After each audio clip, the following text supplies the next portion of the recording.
Today I'm going to show you how to make this layered dirt cake, perfect for birthday parties or a Halloween treat. At the end of this video, you'll get a free recipe card. First, bake 1 box of chocolate cake mix. Once the cake is totally cooled, crumble it up into the bottom of a big pan. Next, make 2 boxes of chocolate pudding.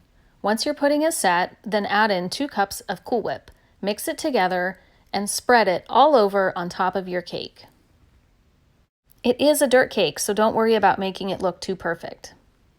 Next, you'll want to crumble up an entire package of Oreo cookies.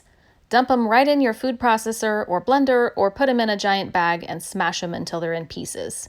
Spread the Oreo mix all over on top of your pudding. I like to save some of the cake crumbles and put a little more on top of the Oreos just to make the dirt look a little extra textured. I also like to use scissors to cut up some mini Reese's peanut butter cups, and I sprinkle that on top of the dirt to give it some extra texture and taste.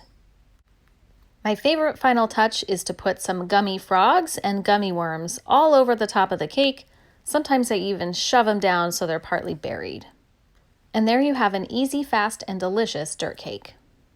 Here's a recipe card. Go ahead and take a screenshot for future reference.